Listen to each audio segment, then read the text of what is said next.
the Mississippi Crop Situation Podcast featuring the Crop Doctors. Good morning from the Crop Doctors Podcast studio in Stoneville. Tom and I have a phone guest with us this morning, Travis Faske from the University of Arkansas, Division of Agriculture, and I can't ever do the rest of it. So Travis works in Arkansas. Hey, Travis, what's up, man? Hey, good morning. Great morning to be with you guys, and I'm excited about our topic this morning. If you need to say the rest of that big long name y'all have, feel free. No, I'm good with what you got. I can't remember it all the time myself. I bet I got like 45% of it. That's good. I think they got the gist of it. I think the biggest thing is that Division of Agriculture component. So we're good. Well, and our listeners need to know, or at least recall, that Travis is not in Fayetteville.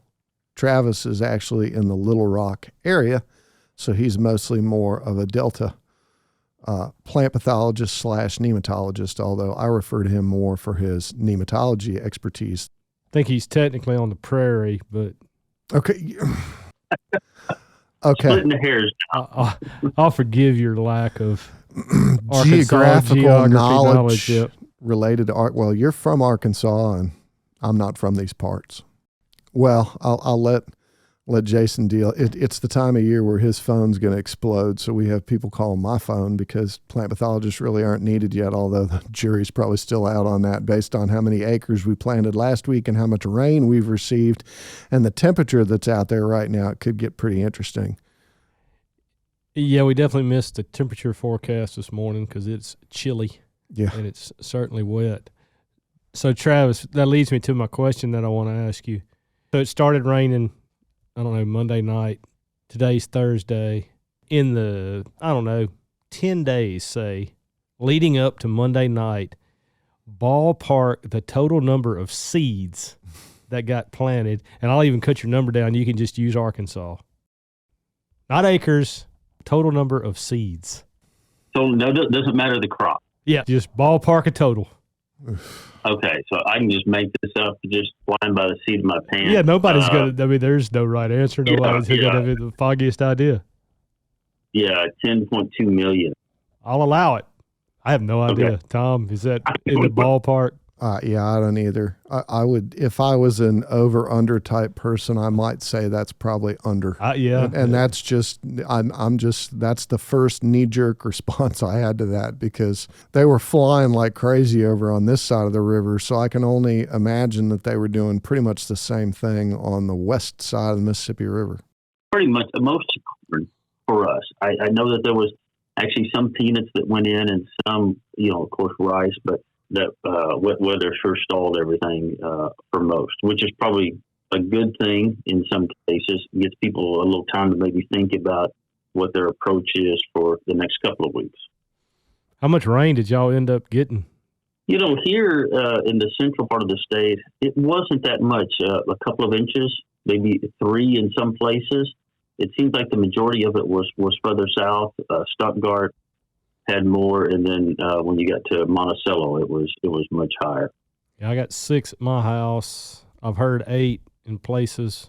I don't have a rain gauge at Hacienda Allen anymore, so you have to pick it up in the fall to keep it from freezing and breaking, Tom. Well, I usually rely on the Delta Ag Expo for that type of effort, and there was no expo this year because of the freeze. So I still have a rain gauge holder and no rain gauge in the rain gauge holder because the last time it rained and froze, it broke the rain gauge. That's what I just told you. You have to pick it up in the fall and keep it from freezing and busting. I know. Again, it's my fault. Totally my fault. But, okay.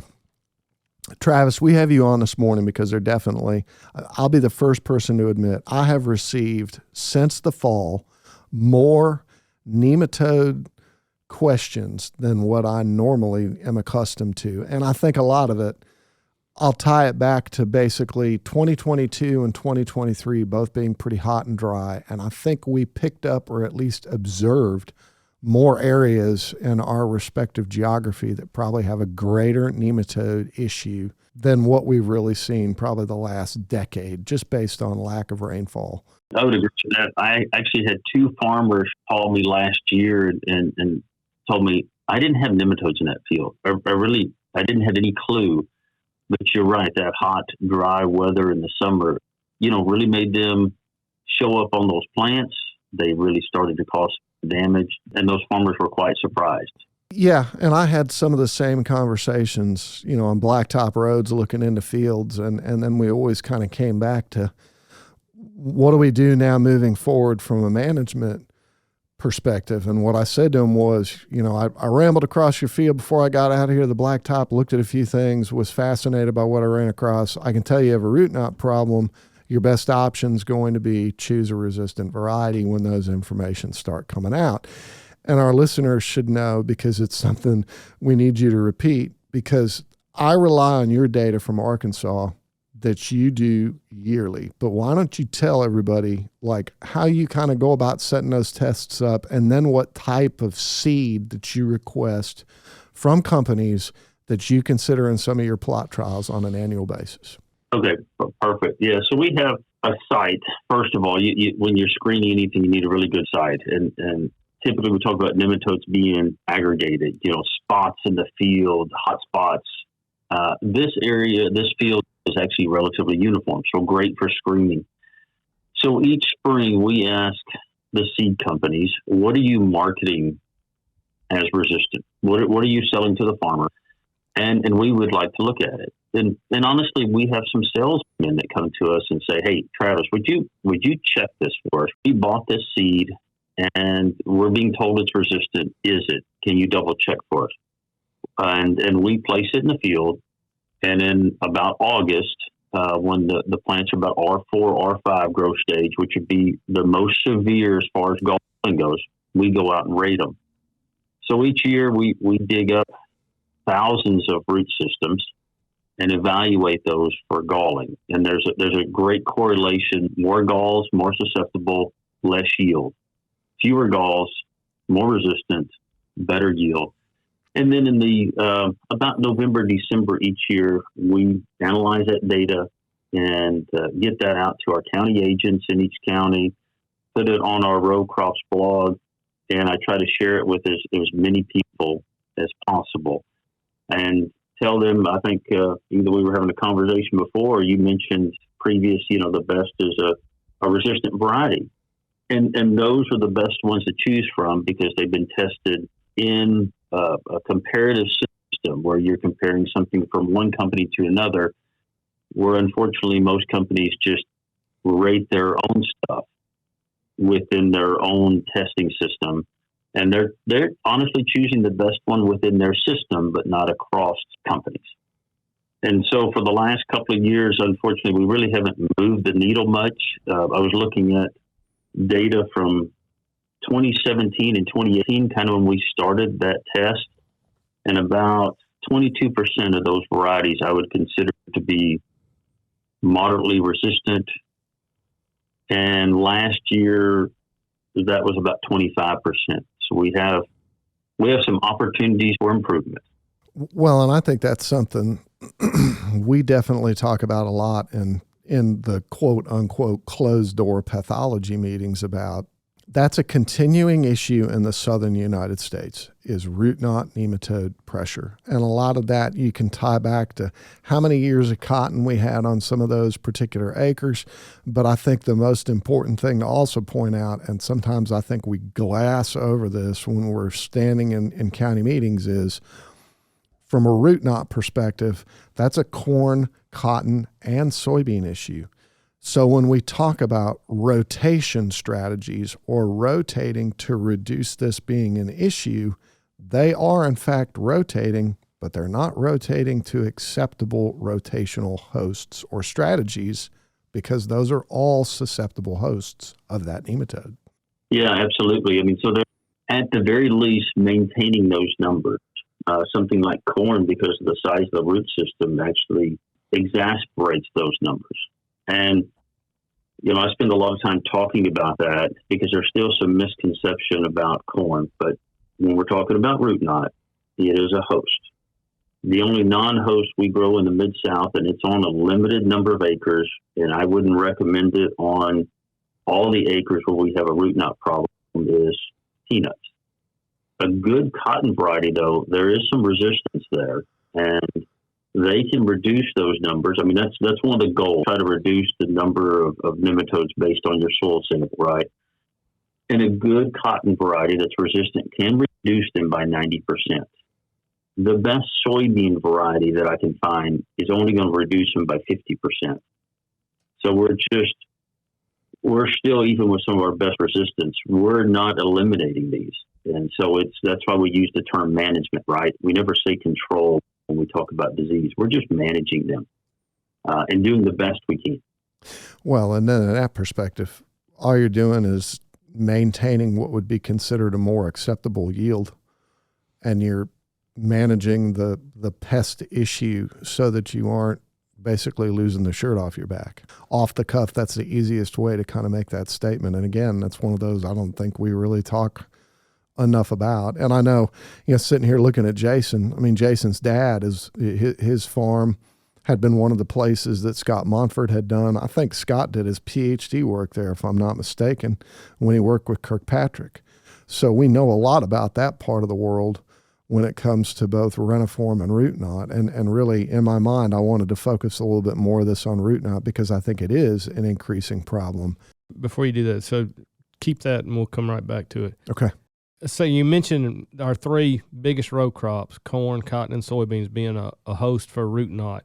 And we've had Travis on before, and we've talked about nematodes, and then we've talked about nematode sampling. But for people that might not have heard those, step through reniform and root knot, and then the host. Which of our crops are most susceptible to those? And then we'll proceed with the conversation. I just felt like that was important to point out to people. No, I was going to say, I'm going to volley that to Travis.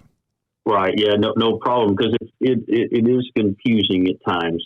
So for root knot, the crops that would increase or maintain root knot numbers, if we just talk about those three, is all of them: cotton, corn, and soybean.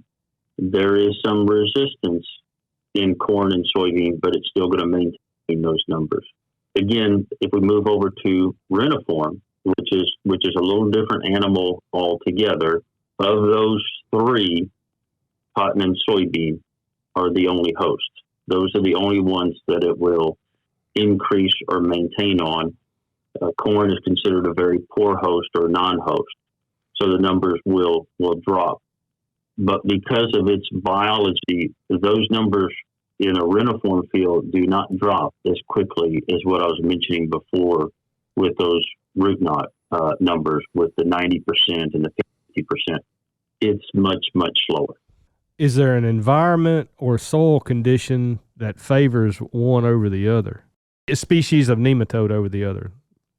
Right. One of them, so root knot I can find it in some of the silt loam soils, but to be a problem on, let's say, soybeans, you need a little bit higher number above the threshold. And the threshold we use is 60 individuals or second stage juveniles per 100 cubic centimeters of soil. So in a silt loam, you may need 120, which is not far-fetched and pretty common in the Mid-South.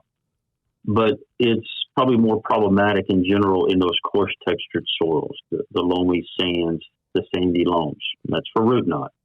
Move over to reniform. It's not uncommon. I can find it in some extreme soils, which would, for me, extreme would be a clay. And they can still be in those soils. Again, you would need more numbers in that clay than you would maybe a silt loam. So on the spectrum of soil textures, reniform is going to be on a wider spectrum of those than root knot. Very interesting dynamics. If you have both of those species in a field, over time, because of the nematode biology, a reniform is generally going to outcompete root knot. But in both cases, the nematodes follow the host. So if you plant corn, and corn, root knot's going to go up, reniform is going to go down. And if you plant any of the others, usually reniform is going to be the one that kind of wins over time. How problematic do you consider the reniform nematode to be on soybean? Not as bad as root knot. So on a field-by-field basis, given that root knot is going to be severe, let's say even reniform is severe as far as numbers go, the yield loss by root knot is going to be much higher, 30% field wide, where reniform is going to be much lower in that 5%, maybe less range. But if you switch that and you go into cotton, they're both problematic, and both can be above 50% on a very susceptible variety. So in soybeans, I'm really focusing on root knot as far as yield loss. But you bring up an interesting point. We're talking about rotation. So even though I'm not having a lot of yield loss, maybe with my soybeans, my reniform numbers are going up. They're going up. And if I have cotton in my rotation, now my numbers are higher than in previous years, and you're going to have more yield loss on the cotton. And in a corn-soybean rotation, if you had both species present, at bare minimum, be holding numbers steady on reniform by rotating the corn, but you could continue to increase those numbers for the soybean crop by using the corn as a rotation if you choose the hybrid incorrectly. Correct. And so in those cases, you're just kind of sustaining both of them, and maybe it's the soil type where one actually outcompetes over the other. If it's more of a silt-loam soil, that reniform may have just a leg up over root knot, but you're not going to eliminate both of them.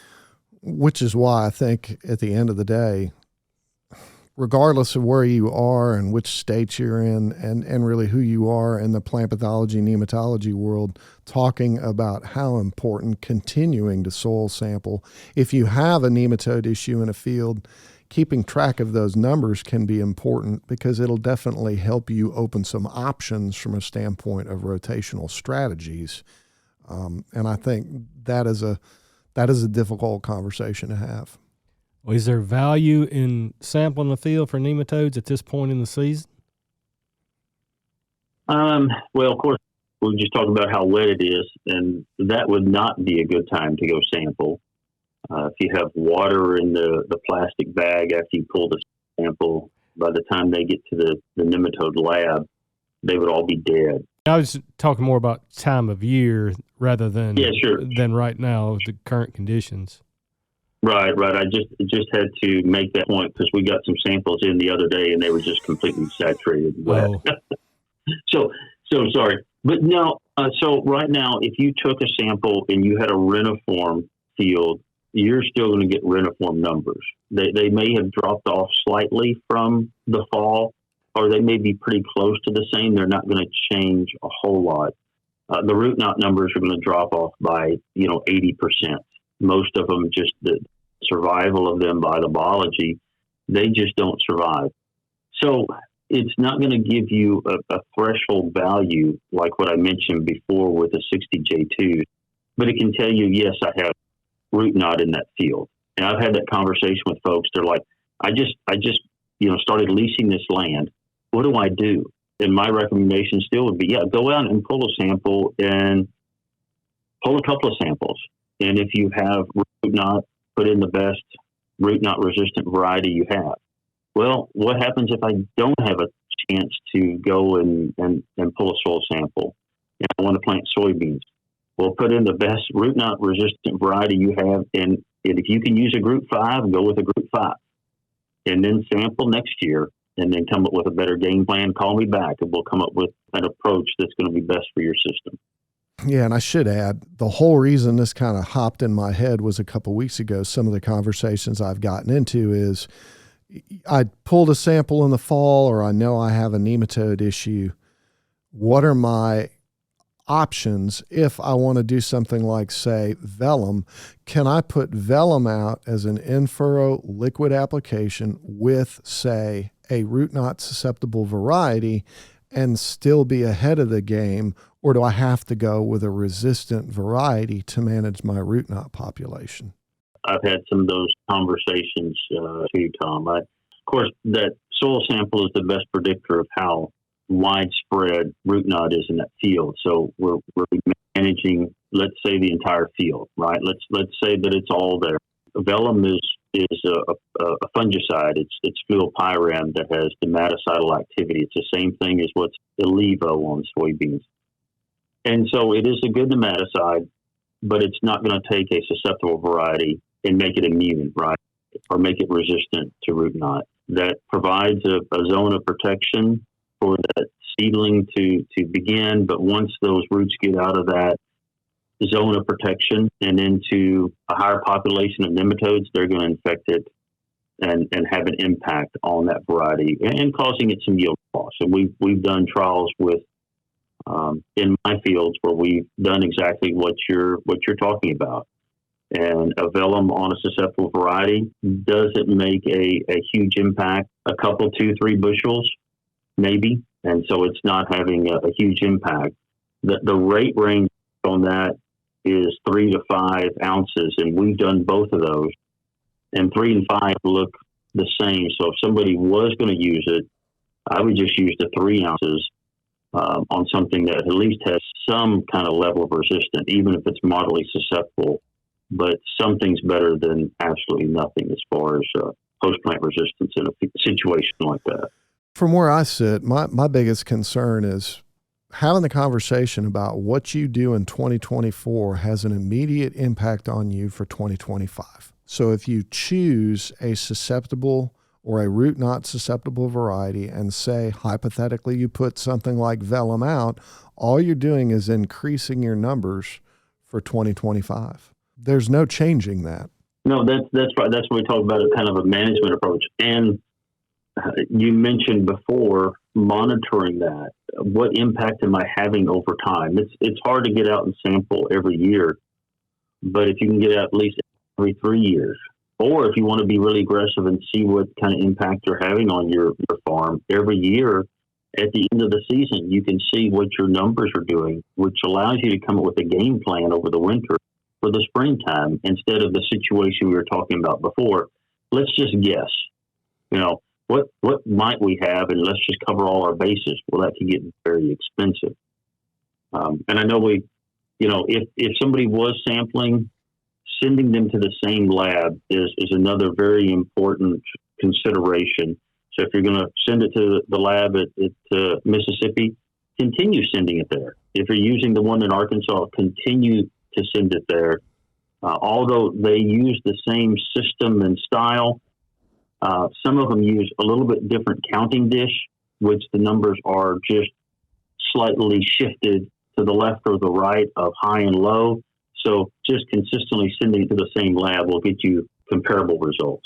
Yeah, and tracking it over time is super important to see if you're making an impact on the overall populations that are present, because that's the best way to make an informed decision and a good strategy for managing something like nematodes, because they're not going to go away. I mean, you could tell just as many stories as I could about using something like Telone or a different fumigant, and you fumigate at the beginning of the year, and then you're pulling mid-season samples, and you're still counting nematodes from those samples. So you reduce the population early in the season, and it should impact later in the season, but you didn't take it to complete zero.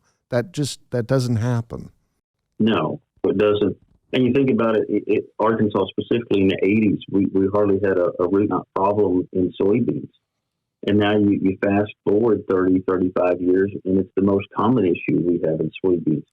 And we have not even started talking about lesion nematode, which is out there too.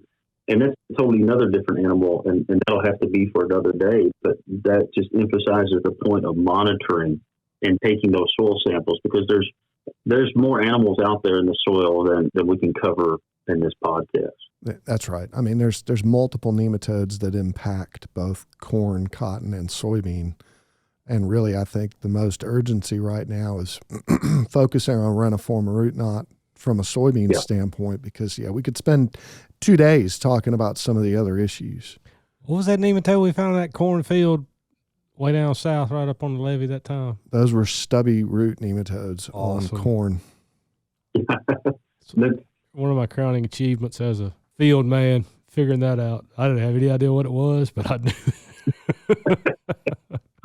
I knew I didn't need dramatic. To be there. Yeah, It is dramatic. It's amazing to see stubby root. The plants are just like, they are completely stunned. It's like little dwarf corn plants. Oh, it was unbelievable. Yeah. I mean, it was like 12-foot tall corn and 12-inch tall corn.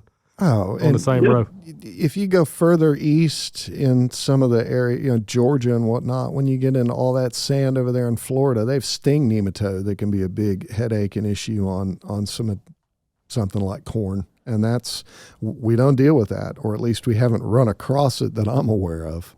No, that's not a real common one. I think even in our lab, if those numbers come up, it's from an out-of-state sample. Yeah. Or turf. I mean, turf's a pretty big Sure. area. Yeah. Travis, do you think there's any additional follow-up on that? I mean, the one thing that I could say is where can people access your information related to resistant varieties in the screening program that you've done over the last few years? Well, I keep all of it on the University of Arkansas webpage under plant pathology or disease management. It's also on our row crops blog, and any county agent in Arkansas has access to it as well, and they would be a first initial call is to be able to get some of that. And I think even the Mississippi State Soybean Board, as well as the Mid-South Board, I think they post that on their websites as well.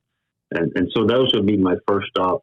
We mentioned vellum. There's a lot of other seed treatments out there. They provide, a little bit of protection at best, but again, they're kind of like vellum. They're not going to really take something that's susceptible and make it resistant or immune, but it is another tool in the toolbox, and it's related to that population density. If we have something very severe, like when a farmer recognizes they have an issue, post-plant resistance. If you monitor things early and the population is low, some of these seed treatments can be helpful. And they can also be helpful when you have, the situation we talked about before, both root knot and reniform. If they can't find, my information on any of those other sources, you and I work together closely, and we can communicate together and make sure whoever needs it gets the information they need. I'm really surprised each year somebody will call and say, I didn't even know you did that. Thanks for this opportunity. I'm glad to be able to share the information that we have it, and it's on our website, so hopefully folks can find it there. If not, they can certainly contact me, and I'll get it to them. And I'll try to look those links up and add them in the description to the podcast too, Travis, not to give folks a direct link to it. But we certainly appreciate you spending some time with us this morning, and hope everything goes smoothly for you this spring. Hey, we've already got some seed in the ground. So things are starting off fantastic. Awesome, man. Well, good luck. Okay, thank you. Thanks, Travis. The Mississippi Crop Situation Podcast is a production of Mississippi State University Extension.